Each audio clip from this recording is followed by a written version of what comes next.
It's an honor to be with you tonight and to speak about reinventing urban space, urban geography, and politics, and to talk about the city in America, the city in the world, the city in a country that is, as Mark Long said, increasingly an urban place. You will live here or wherever you live in your life, you would want to be students of the urban space because it will shape where you live and the lives of your friends and family. I will use Charleston as a case study way of talking about a series of universal principles that are important in creating and maintaining a livable city, something that I respectfully submit should be important to all of us, students and citizens of our cities. A city should be a place where every citizen's heart can sing. Charleston is an old American city, as you know. It was laid out pursuant to a plan and built substantially the peninsula over the 17th, 18th, and 19th centuries. It was built before the automobile and the elevator, a city of remarkable human scale, and a city that wasn't changed during the Industrial Revolution because Charleston's economy was destroyed in the Civil War, and there was no economic activity to speak of going on here. So when the 20th century dawned, we had an 18th and 19th century city, and preservation leaders were wise enough to argue that we should preserve it. It was special, and to take care of it. But Charleston isn't a theme park or a movie set or a museum. It's a real live city filled with all the opportunities for success and achievement and chances for mistakes as well. One of the challenges as a citizen or leader of a city should be to make sure we don't make mistakes. This was a mistake, a big mistake. The demolition of this Charleston Hotel in the 1950s. This is where the Democratic Convention, the National Democratic Convention of 1860 met. A beautiful and historic structure, but it was demolished because city leaders were convinced to be a great city, you had to have a drive-in motel. There wasn't a great city in America without a drive-in motel. Our challenge was to avoid making mistakes like that. We started working on the east side, the poor section of our city, with the challenge of vacant lots. I wanted to put affordable housing in these vacant lots and to make it handsome. This is what houses look like, as you know, in these neighborhoods. They're framed, they address the sidewalk. But in the 60s, when they built affordable housing, they gave no regard to design and plopped in these buildings that were clearly out of place, no relationship to its neighbors, and usually they'd put a cyclone fence around there so you kind of wouldn't want to live there anyway. But I was determined that we would build handsome, affordable housing. We had an architectural competition in the late 70s and picked an architect who designed this.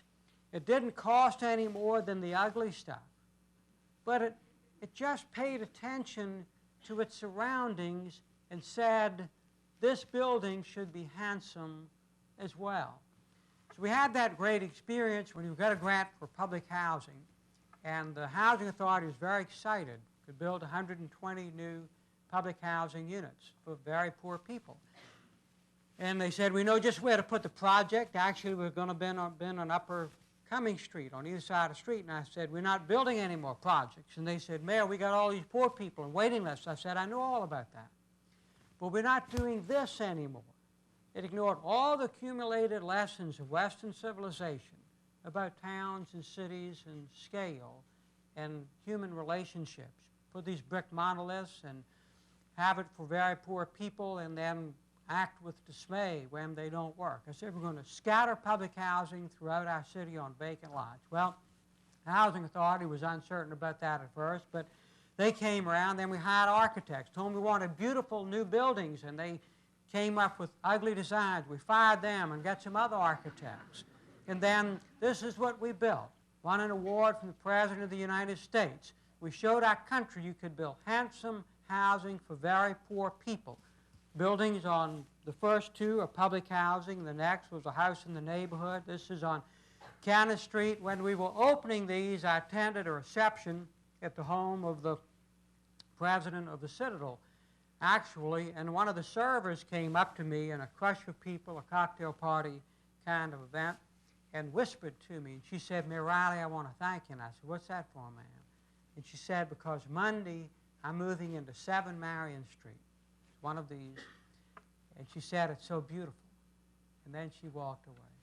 And I thought maybe back then, now 25 years ago or so, maybe with just a couple of words to utter to a mayor, no potential resident of public housing ever used the word beautiful before. The fact is, in building a city, there is never any excuse for building anything, allowing anything to be built that doesn't add to the beauty of the city, no matter what it is. Now, this is on Cummings Street. Many of you may pass it. Across the street from this public housing, 2 apartments, these structures were in very bad shape. We put a handsome public housing. We're able to get these restored. And there was a vacant lot just south of the public housing. Market rate housing went in there. Around the corner, vacant lot, market rate housing went in there. 1 building, 2 apartments, housing for very poor people with good urban design became a catalytic agent for the restoration of a neighborhood. We worked hard to keep the bulldozers out of our city in these neighborhoods, and it would have been easy to knock these down. These were on the east side. Many were in very bad condition. But you know, when you take a building down, you forever remove a memory. Cities need memories. We don't want to, in America, be a 70-year-old nation 300 years from now or 100 years from now. We need to preserve our past every chance, and you have the scale and the feel. It's just like a scrapbook of memories. You have it in the reel when you save your building. So these were all affordable housing initiatives on the east side, and we stemmed the tide of people moving out and restored them for people to live there and for the neighborhoods to come back. This is on Mary Street. It was burned out at one of our nonprofits to do this, and I was so pleased with it. I went by just as they were putting the final touches on it, because I love the thought of a person of very modest resources occupying a 3rd-floor piazza overlooking the 19th century roof gate of our city.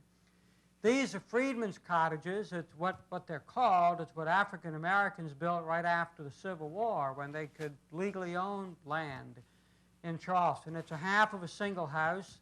This is the upper east central, and they were in very bad condition. Hurricane Hugo about did them all in, but we knew we should save them, even though they were in bad shape. And we restored them, working with Habitat for Humanity and others, which helped save a neighborhood, but also gave us an idea for building type. We had started a wonderful shelter for the homeless, Interfaith Crisis Ministry, and we were looking for transitional housing, what people who've been in the shelter, who are kind of getting on their feet and making a little bit of money, could move out of the shelter. Transitional housing, so based on this idea, a young architect was picked. He designed this. It won an award from the AIA for housing for very poor people. Things that you could have before said, well, it's just public housing, just transitional housing. It really doesn't matter what it looks like. It matters what everything, you never can say, but it's just in a city. Well, that's just a parking garage, just public housing. Whatever we build, it shapes our people and our feelings and our emotions, and it should be handsome and attractive. This was a house in admittedly very bad condition. It was on a corner.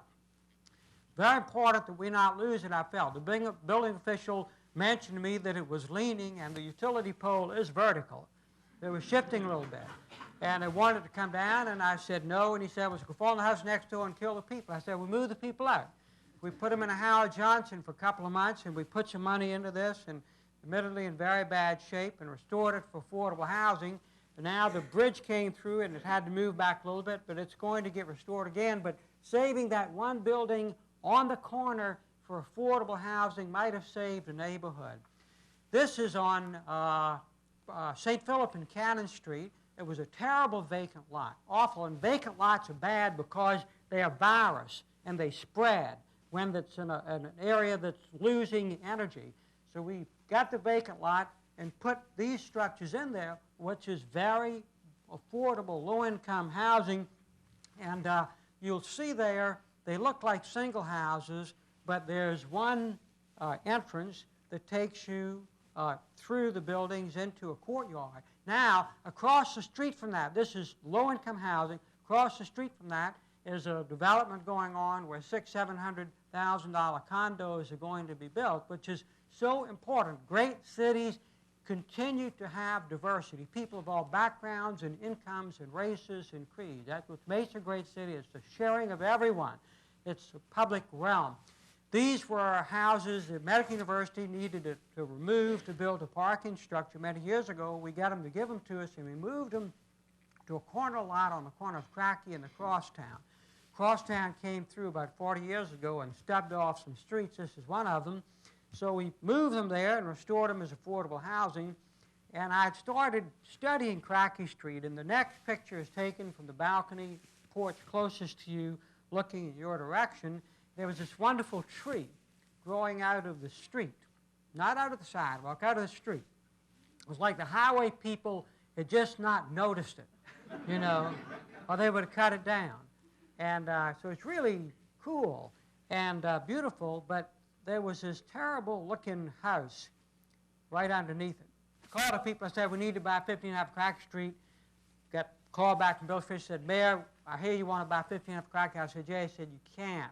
It's going to fall down. I said, well, let's go take a look at it. He says, it's going to fall on us and kill us. It's very dangerous. And in fact, the utility meter there has become structural. You couldn't pull it off the house without it falling down. But we put some money into it, restored it to affordable housing, and when we had a little ribbon cutting that, a citizen came up to me and said, Mayor Riley, I want to thank you. And I said, what's that for? She said, because it used to be when people asked me where I lived, I was embarrassed to tell them because everybody knew how ugly Cracky Street was, and now I can't wait for people to ask me because everybody knows how nice it is. This is King Street 30 years ago plus. When I was a child, it was like many main streets in America, the shopping center for this part of the state. It was wonderful. And then suburbanization happened to Charleston rather rapidly after the Korean War, and all of a sudden the energy was taken away. And people didn't know what to do in Charleston or in most American cities. It's very important. We worked very hard on this in Charleston, and other cities do as well. And oftentimes the question is asked, well, why? Is it the tax base? I mean, is that big a deal? Well, it's important. Jobs, well, that's important. But the real reason is it's the public realm. See, great cities, large and small around the world, are those that have an active public realm. The commercial core, where people come of all backgrounds, and the eye contact and the elbow contact, there's a sense of sharing. And when it's energetic and healthy and economically viable and safe, then that's something that everyone owns together.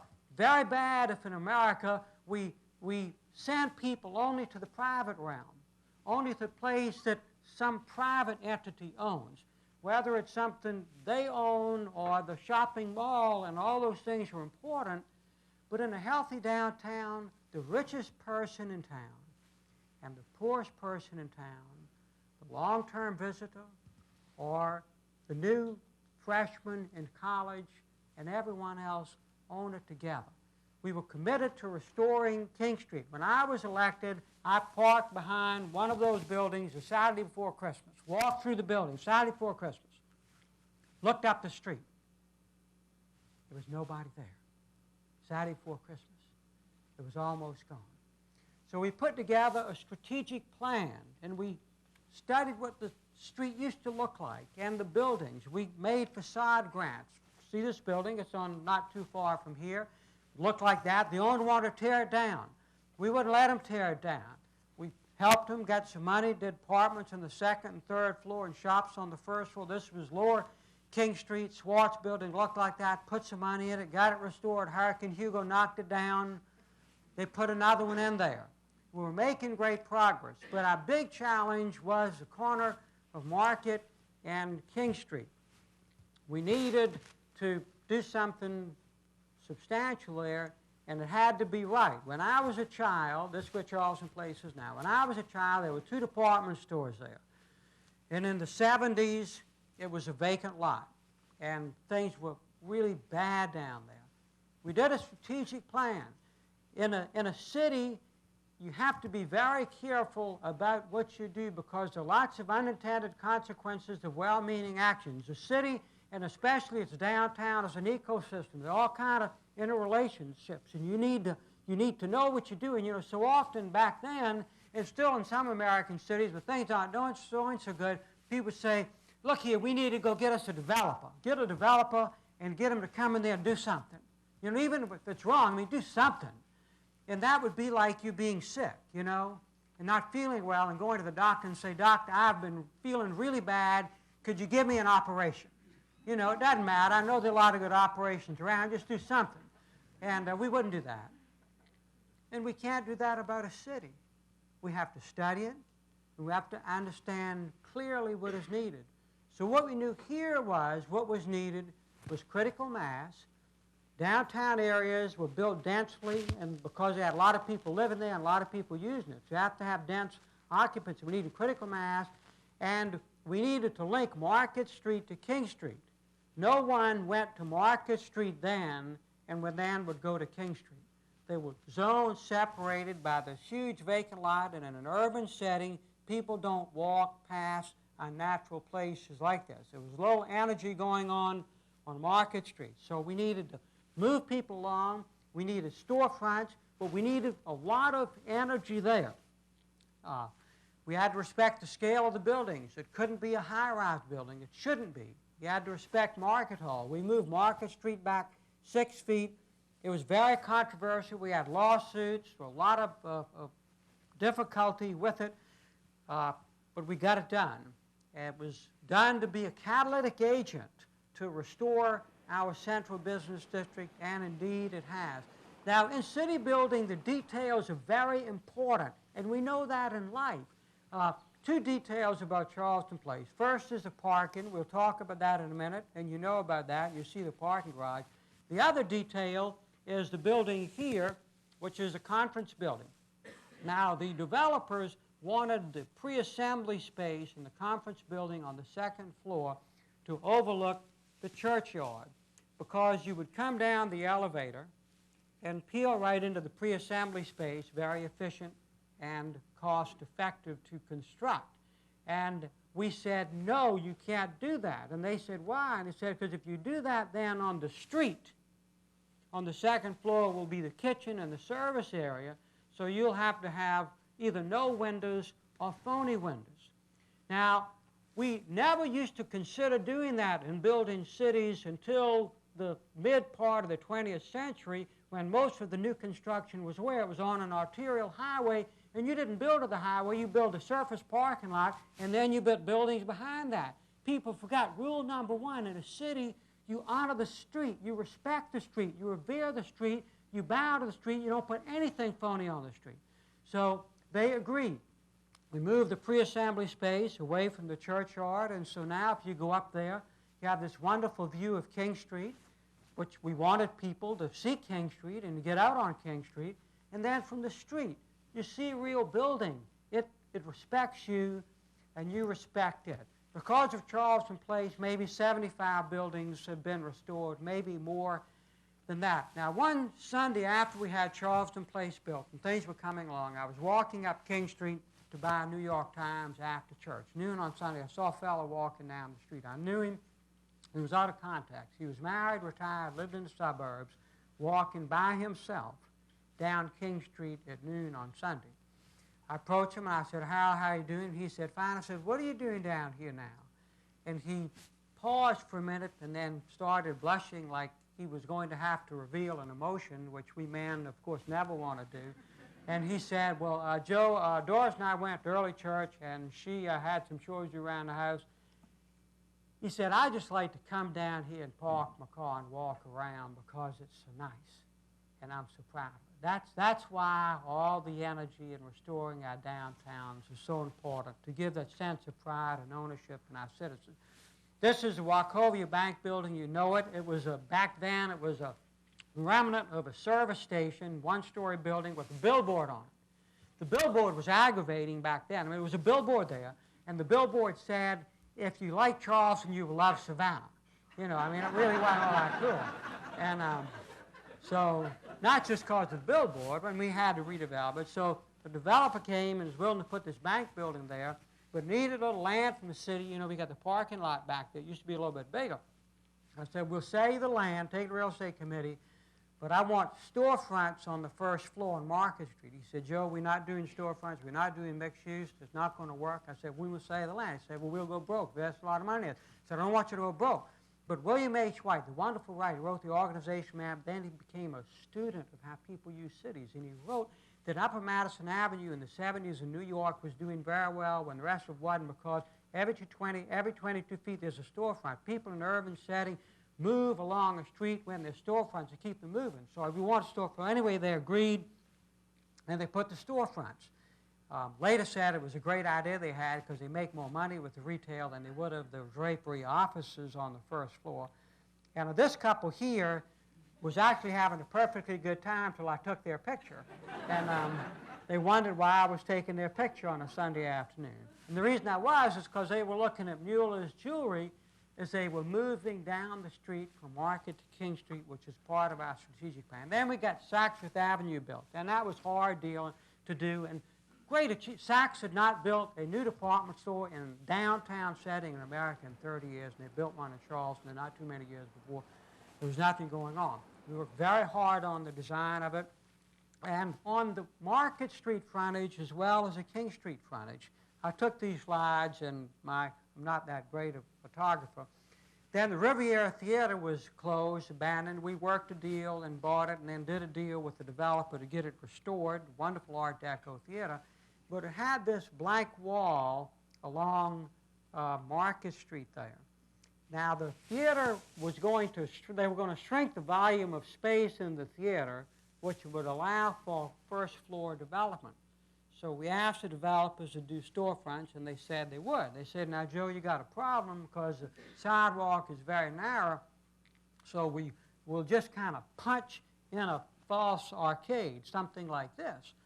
And I said, well, you know, that really doesn't work all that well. What would it take to get real storefronts? Because something like that looks like a kind of an afterthought. And they said, well, you have to widen the sidewalk. And I thought, that's no problem. So I called our people and I said, we need to widen the sidewalk on Market Street. They said, no, you can't do that.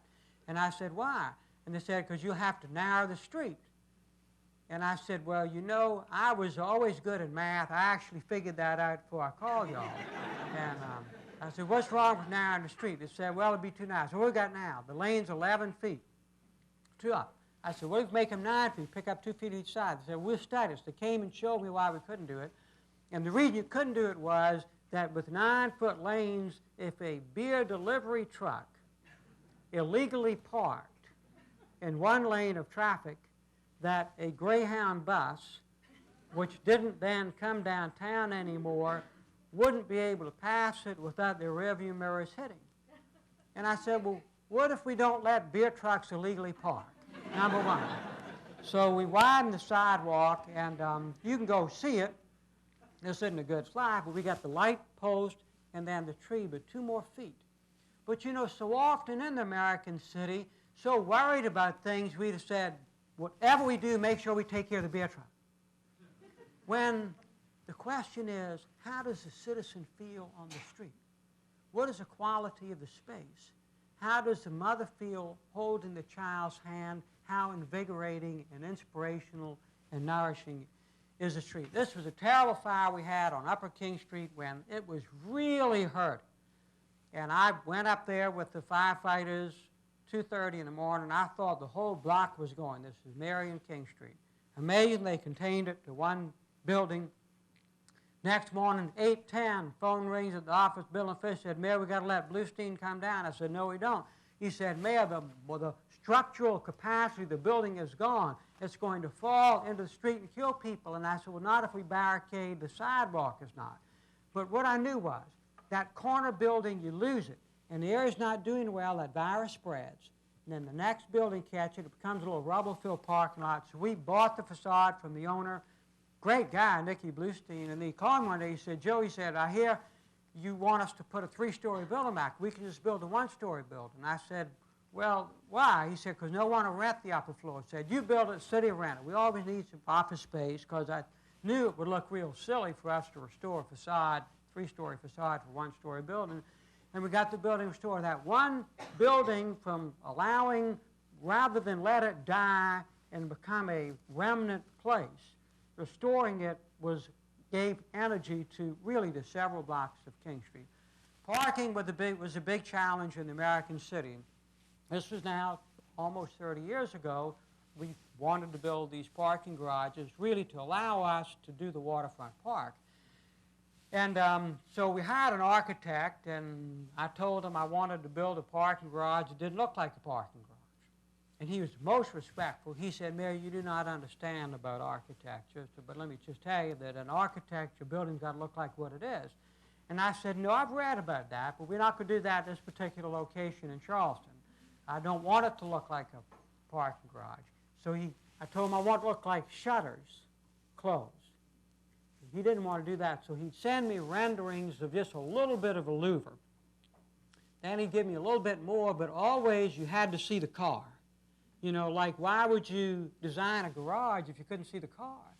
And so I sent our police photographer around to take pictures of buildings with shutters closed on the 2nd and 3rd floors. We got it built, of course.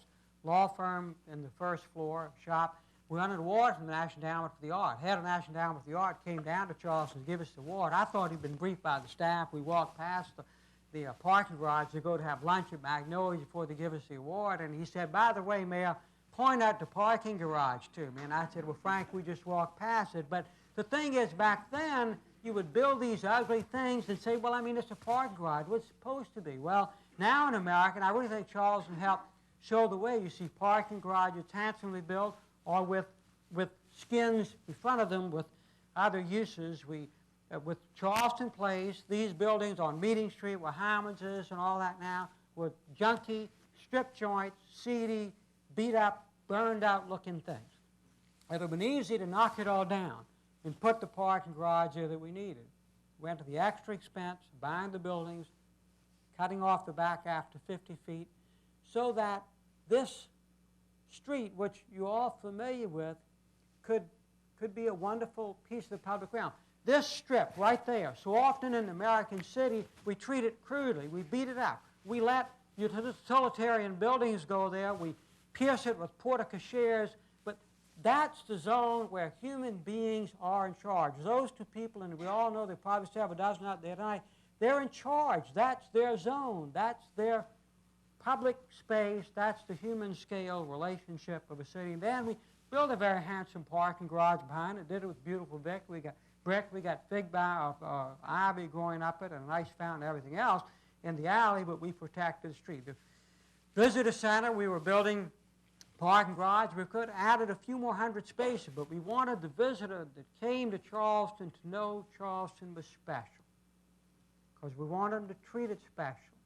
So we wanted them to pull into a parking garage and say, gee, I've never seen anything like this, a garden in a parking garage. We planted trees in our parking lots and flowers in front of parking lots. This is my favorite. I got 2 of these planted at the Market Hall Bet parking lot. If you go there next March 15, give or take a day or 2, you see the flowering peppermint peach trees blooming in a parking lot. Parking lot should be beautiful. Charleston, built on the water in the 1700s, 1800s, and turn of the 1900s, they built pieces of the Battery, which we all revere. We had one of those choices to make on what is now the waterfront park. It was where Big Fire was in the 50s, burned out pilings. A developer acquired it to build the Venice of the Southeast. Wonderful high-rise buildings, tremendous tax base, gated place. And we said no. Right after I was elected, it should be a public park, based on the realization that great cities of the world always give their fine edges to the people first. Back then in America, we were kind of afraid of that. We're afraid of the public, you know, the average person having that. We needed to gate it and privatize it, but we knew that wasn't the case. So we acquired it. It was controversial, but we acquired it and worked out a good land swap with everybody. And then we went about the business of designing it. You know, when you don't want to plop anything in an old city.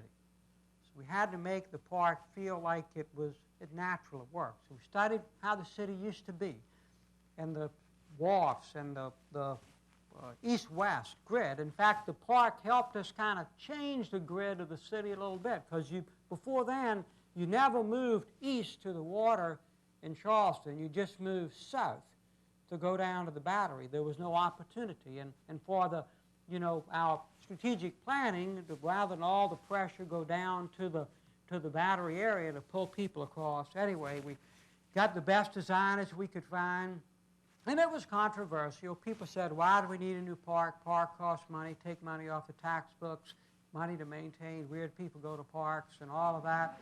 But we persevered, and we raised private money to get it going, and then that's what it looked like before, the waterfront park that I'm sure you all familiar with, and then we built it. And of course, no one in Charleston, resident, student, can imagine our city without the waterfront park. It's a place of extraordinary beauty, and kids playing in the fountain and people using it passively.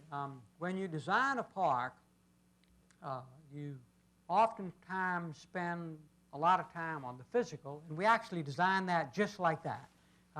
We actually measured it so that you could sit in the bench and prop your foot up on the seating wall, 14-inch seating wall. But the physical part is very important, but you need to also figure out the role of the park in the city. What is its purpose? We felt that this park was to be a place of beauty and repose. As you may know, we have no events there. We have plenty of events at Marion Square and other places. No permit is ever issued, except for weddings under 20 people or something like that, because we wanted it to be a peaceful place where every citizen could go and always know that no one had a permitted right to use it more important than them, and just the beauty and inspiration of being on the water's edge. Details are very important. We wanted the gravel path, you know, which is along the water. It's quieter, you know, it softens things.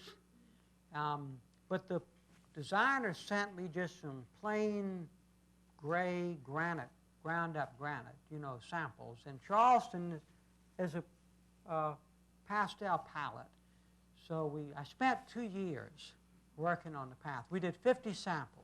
The woman quit. She said I was crazy, but I was determined to find it very hard to do the right path, and every place I'd go. In fact, I was almost arrested once. I was at the Smithsonian.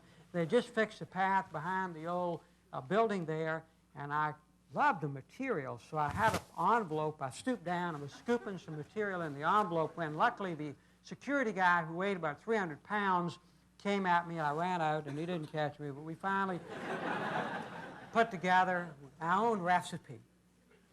But it's just right. A little bit of color, compact, got to have high heels and wheelchairs and all of that. Every detail is so important. Now, we started this with the quest for the private development. Well, we had land behind, so we give the public the first, and then the private development comes. As you know, we have the residential development there, and we got the developer to build a wonderful art gallery for us, the exact right use right there on the Pineapple Fountain. When you start an ethic in a city that's correct, then it gathers momentum.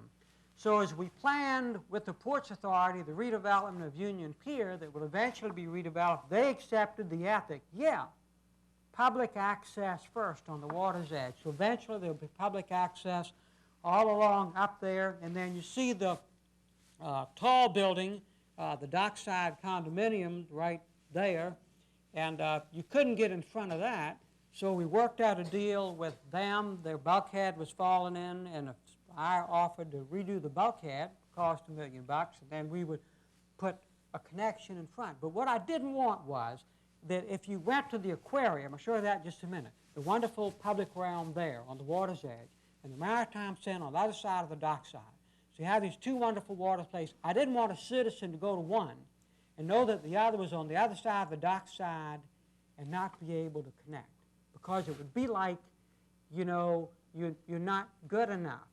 You know, you can't go. So we worked out a deal with the dockside, as we have that wonderful connection. We close at 9:30 at night, open it at 6 in the morning, and then connect the Maritime Center, which, and if somebody wanted to build a high-rise hotel there, we rezoned it. They sued us, and we bought it, so we got the Maritime Center and a wonderful public park, and then the aquarium. So piece by piece, we've worked to give the water's edge to the public, and eventually you'll be able to walk around the city, essentially, with few interruptions on the water's edge. And then on Lockwood Drive on the west side, there was no shoulder, and you had the road, Lockwood Drive, and then just the marsh. We got the permits. It was very hard to do, but created that wonderful element, the sidewalk with the palmettos separating it.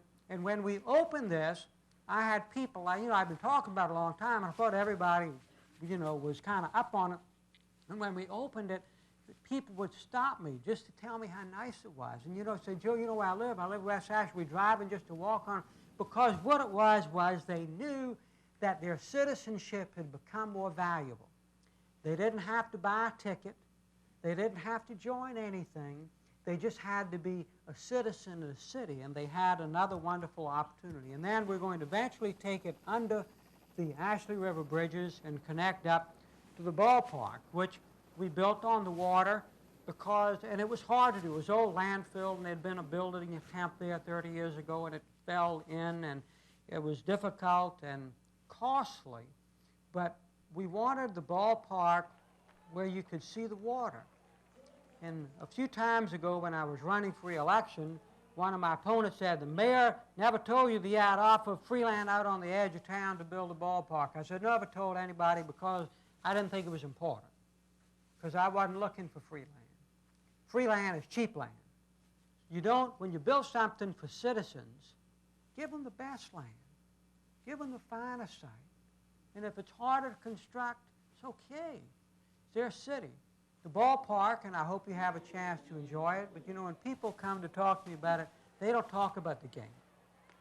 They tell me about the place, because they know that they own something very special. They buy a hot dog behind first base and look out up the Ashley River. It's like an observation deck at a waterfront park. It's a part of the public realm. It belongs to them. Eventually we will connect. Visioning is so important. This is the James Island connector. There was no bridge there at the end of Calhoun Street until that was built. And on the other end of Calhoun Street, we were going to build the aquarium. So all of a sudden, we were going to have a whole lot of more development pressure on Calhoun Street. Preservation organization called me and they said, Joe, do you have a plan for Calhoun Street with all this development pressure? And I said, no, we don't. We should. I felt bad. So quickly, I got the neighborhoods together, preservation organization, civic group, college, medical university, hospitals, and the citizens came up with a vision of what Calhoun Street could be. Calhoun was a beat-up, pockmarked street. And in a city, if you ever let something go without having a vision, then you've lost control. So they said it could be a great urban boulevard. It should be important public buildings. Don't need motels along there. So good friends of mine bought this site, and they were going to put a max sleep in. Cheap motel. Joe, that we talking cash cow, buckets of money, good jobs, all like that. I said, well, our plan said that we don't want motels on this street. And they didn't like that a whole lot. So they went to city council. It was very difficult. I won by 1 vote. We stopped the motel. And the county was looking to move the library out of downtown. We bought it, gave it to the county, built the library. So instead of a cheap motel, we got the library on what our citizens said should be an urban boulevard. Then across the street, there was a surface parking lot. The school district was going to move its offices downtown. We did a deal with them, built the school district building, city's planning and engineering departments on the top floor. So instead of a cheap motel, you got a library directly across the street from school and city building on what is becoming an urban boulevard because the citizens asked for and had the opportunity to develop a vision of what the street ought to be. And then the Francis Marion Hotel was foreclosed. Different owners had bought it. They kept putting a little money into it, raise the rates, and then they'd lose money. And Prudential owned it. And the College of Charleston wanted to acquire it for a dorm. And I always get along great, of course, with the college. And the president then called, and I called him, and I said, I hear you'll want to try to buy it. I knew the guy at Prudential, Atlanta. And I said, we can't have a dorm there. And he said, well, Joe, what do you got against dorms? And I said, nothing against dorms, but this is the corner of King and Calhoun Street. Everyone knows, looking at that building, that it was once a hotel. Clear. So if it becomes a dorm, then there's a little invisible light blinking. Used to be a hotel. Area used to have been good. Hotel failed. Best they could do is come up with a dorm deal. I said, we're not going to do that. I called Hugh McCall, who was then president of Nations Bank, was Bank of America. Banks weren't lending money on hotels. Hugh come on, luckily he said, Joe, when I was a young banker, he's from South Carolina, we used to have some good conventions at the Francis Marion. He said, I remember that hotel. Got that bank, 6 other banks, city put HUD money in it, different kinds of money, built a parking garage. It was very hard, but we knew that we needed that use there. Of course, the Francis Marion is doing famously now. We got all of our money back. But because the right use went there, this building became that. This building is now a fish restaurant. That's really what it looked like before the Francis Marion was restored. And of course, that part of King Street is now going because we put the right use, and we fought to have the right use, restorative use, in the ecosystem. Then Marion Square, which luckily there were rights on it by the Sumter Guards and Washington Light Infantry, or somebody would have gotten it and paved it over years ago, I promise you that. So it couldn't be built on, but it wasn't really defined. It hadn't figured out its role to serve the city yet. We hired great designers, great citizen input. You see there was once parking where the brick street is now. Go study it. And removing parking is always complicated. There was a bandstand here on King Street that was built in the 40s that, that never really worked. It was kind of plopped in.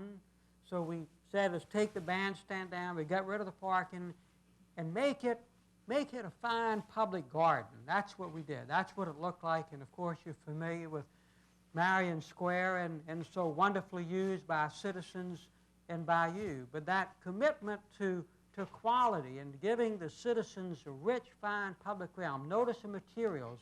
Everything is first rate, and now we've, of course, got the farmers market and craft shows and wonderful events and Christmas tree lighting. And now, if you study, the land values have gone up tremendously, and there's a great redevelopment area around there because we took a part that was kind of forgotten. Charleston is a small peninsula. When I was a child, tourism was basically in the spring. People would come to see Rainbow Row and the azaleas in bloom in March and April. But then it kind of started becoming a year-round industry, and we had the pressures of tourism, the negative impacts, parking and buses and all like that. So we became the first city in America to develop a tourism management plan. What it was, I realized, was it was just the city accepting the responsibility of deciding how we want people to use our city, not how they want to use our city. And part of it was we needed a visitor center to attract people and to orient them. So we acquired the property on Upper King Street that the Norfolk Southern owned, did a good deal with them. It was run-down, beat-up-looking property. We worked with the chamber and got the building restored. And then the visitor center is now in this. But this was an old railroad building and just surface junky stuff and falling down buildings. And we built a visitor center so that people would have a chance to and we couldn't make people go to visitor center. So we had to make it really nice where the word would get out, hey, if you go to Charleston, you want to start at that visitor center. Boy, it's really nice. And we got a wonderful bus receiving building. We got wisteria and a Confederate jasmine growing up the cob. We wanted to be special. People know Charleston's a special place. We got a model of the city under the floor. So come in the visitor center. I worked hard on this. We worked the design of this because I wanted the visitor to know, look at that and say, hey, we won't have any trouble walking around. That's because we just leave our car up here because we want them to leave the car up there. Get on the trolley, go down King Street, see where the shops are, not parking in front of someone's driveway, and have a much better time. And in the process, we've saved lots of marriages by doing this, you know. Rather than getting a fight, honey, you go, it's a one-way street, ready to get killed, and ruin the vacation. You know, they leave the car up there and get in the trolley and have a very happy life, and then they use our city like we want it. The civic uses are so important. This is our much celebrated Four Corners law. City Hall, as you probably know, under reconstruction, St. Michael's. And study this for a minute. This is the county state courthouse. And count up there, maybe there are about 10 windows on the top. Then, so you got those uses, and then at the other corner is the federal building on the left. So you got federal, county, state, city, church.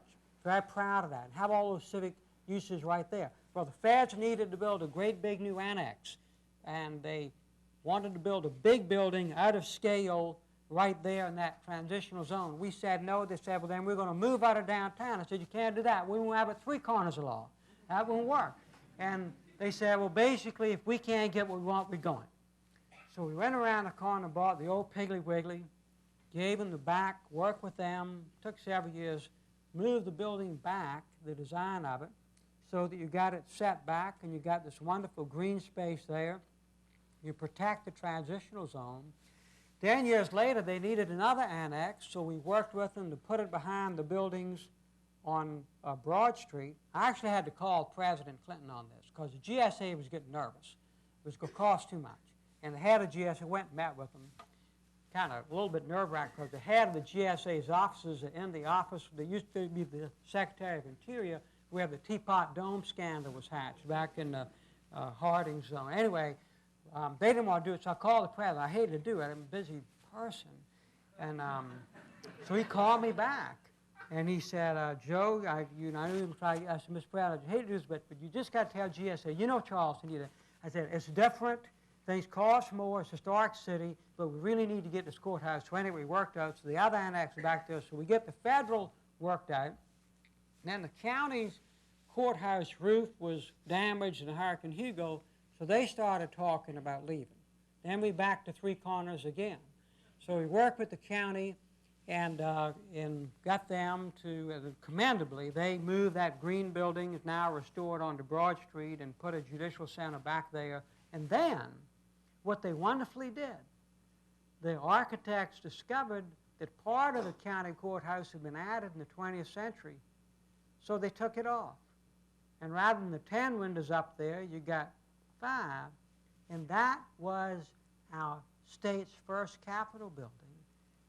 And that's the building that George Washington saw just like that in 1791 when he came to Charleston and said, please let me have the plans because they're building an executive mansion for the president in the District of Columbia that's now under construction, and he gave the plans to the architect. And you can, pull the columns out, put a big portico, and you see, and expand it, you see the White House. But when we were going through this debate, I appeared before county council, and they said it would be so much easier and cheaper to build a new judicial center out on the edge of something where we got lots of surface parking. And I said, what is more important? When a citizen leaves a quintessential public building in a democracy, equal justice under law, courthouse, what is more important? That they walk out into the ubiquitous sea of parking, or they enter the most handsome civic zone in their city and hear the chimes of 250-year-old church bells rhyme. Of course that's more important. We've got our four corners of law in Charleston now forever. This is the Exchange building. I don't know, 40 years ago or so, they paved right up to it. That's, you know, at Ann Broad and East Bay, and closed a little street. And so we worked to take that pavement that's offensive to this historic building, and we transplanted a wonderful tree there. And then we reopened the little street.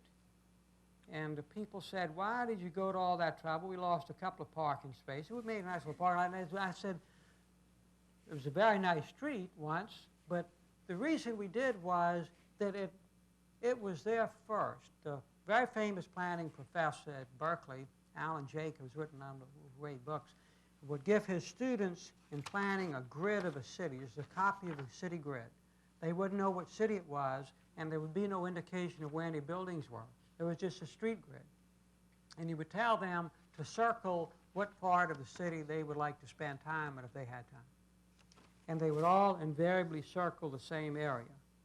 And it would be the area that had the streets and the alleys and the unusual curves and shapes and bends. And every time in a city you erase a street unnecessarily, maybe for a hospital or something you might, but just because you're lazy, you erase the street, you've taken a little piece of interest, a little choice, something, you know, wonderful about a city, and it's lost forever. Trees are very important. I'm almost ready to promise. This is a tree we planted at right there on Cumberland Street, because they built parking garage, so we knew how to really build pretty parking garages. And I wanted a tree there to grow out on the street. And then across the street, the bank had a surface parking lot, and I asked the bank if they would let us plant some trees. And they said no. And I said, why? And they said, well, because we'll lose some spaces. I said, well, we'll restripe. We'll give you some small car, you pick up 4 spaces. And they said, no, our clients don't like small cars. And then a funny thing happened. We put $500,000 in some CDs in the bank, and the bank guy called me. He said, Mayor, our board likes that tree out there better than what I thought. So we got the trees planted along there, and then the guys were going to build, there was a vacant lot at the corner of Cumberland and Meeting Street, so they could build an office building. A friend of mine, they said, Joe, we got to come take that tree out, because it'll be hurt during construction. I said, okay, give me $750, what our people said, new tree cost, put it back in there.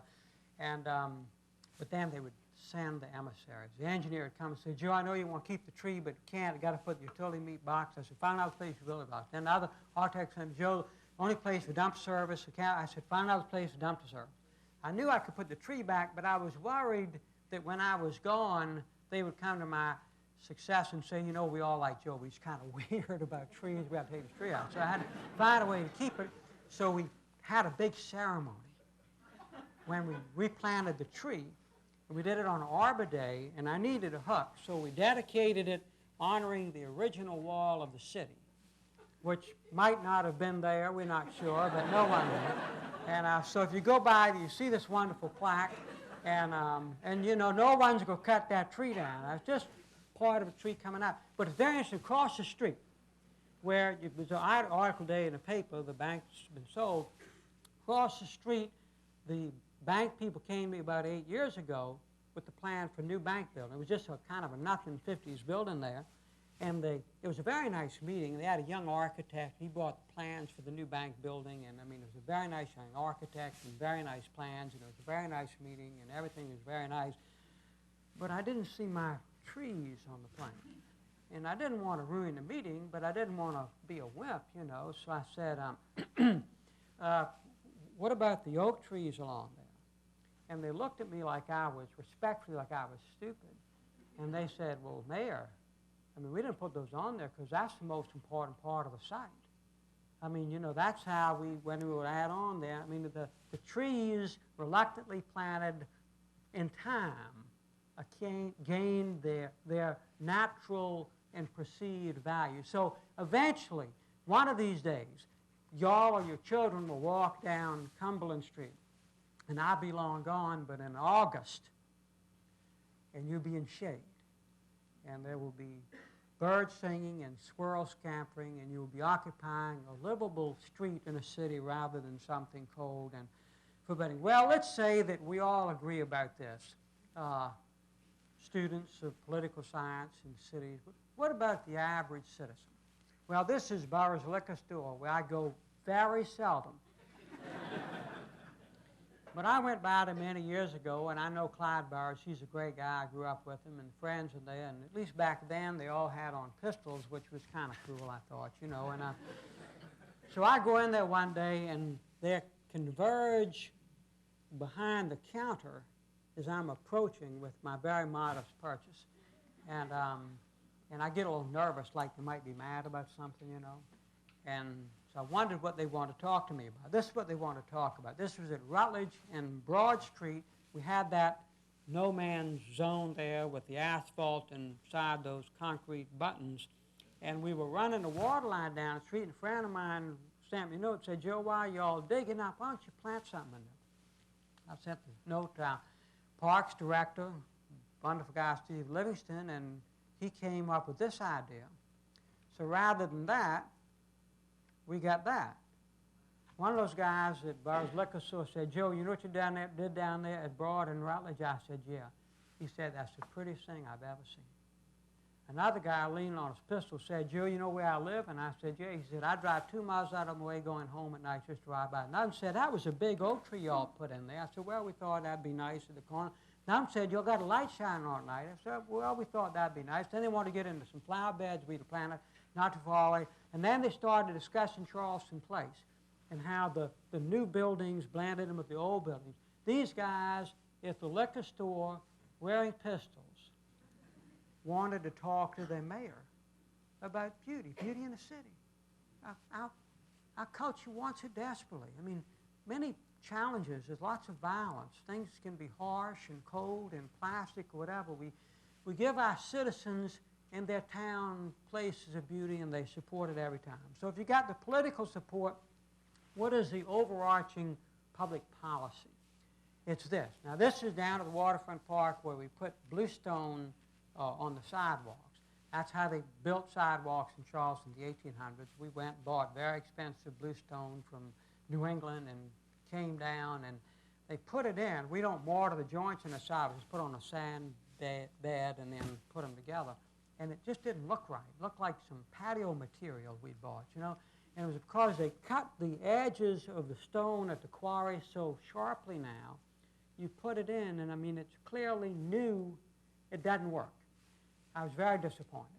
So our people came up with this idea of you just put the torch around, and it just cracks it a little bit, and it rounds it. And then it just looks like it works. I show you that not because that's fascinating technique, but this is a city worker essentially on his hands and knees attending to a tiny detail in the city.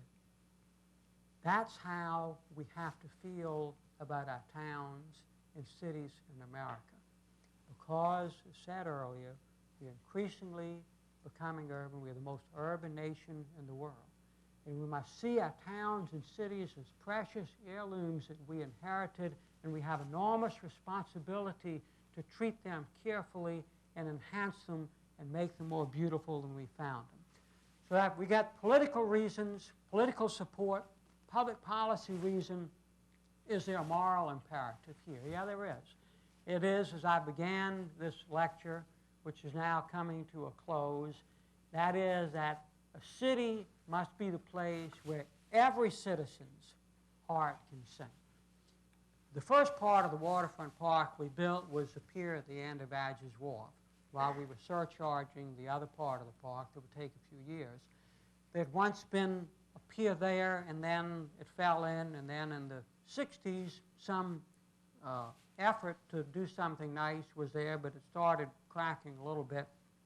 So our people came up with this design and actually found those granite stones in the mud right around there. In fact, the stones along the edge, too, we found in the mud. And I thought we needed a rail around it. Our children weren't real little then, but I just had pictured them little and running and worried and said, we need a rail around it. I said, Joe, you don't need a rail.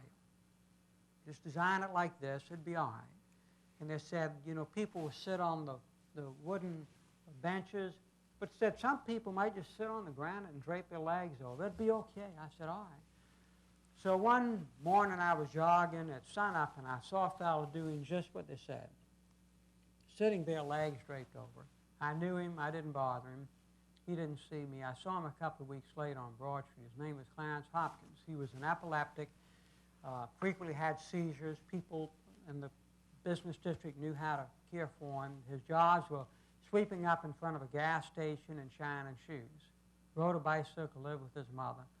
I said, Clarence, I saw you at the park the other morning. He said, yeah. I said, you go there often? He said, Joe, I go there every day. I said, why? He said, because it's so beautiful. And I love it when the sun's coming up and those big ships are coming in. You see, in our cities, we have many citizens who have other options, move out, take trips, join the club or whatever. But we also have many citizens who only have their city. And so their opportunity in life for the inspiration from their surroundings will only be had where they live. Clarence Hopkins had never been anywhere. Never seen the Rocky Coast of Maine or the sunset in the Pacific or Purple Mountain Majesties or Amber Waves of Grain. All he had was Charleston.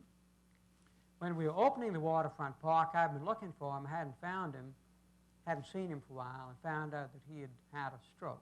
Serious one, lost his speech, lost his mobility, but was recovering somewhat, was home, and I made arrangements for him to come to the opening of the waterfront park. Have the handicap van pick him up. The family thought it was quite unusual we were going to that trouble. It was the only event we've had at the waterfront park. In May, sunset, symphony playing, beautiful evening, and we had a front row seat for Clarence. And I had him there because I knew he would enjoy it. He loved the place. But I had him there because I wanted, for me and for all of my team who had worked so hard on the park, to remember why we did it and why we do things like that. For Clarence Hopkins, when he was healthy in his city, could get on a bicycle and go down to a public place and clothe himself with peace and beauty every day. If we work to build special places in our great towns and cities for the Clarence Hopkins among us, then we will build great cities for everyone. Thank you very much.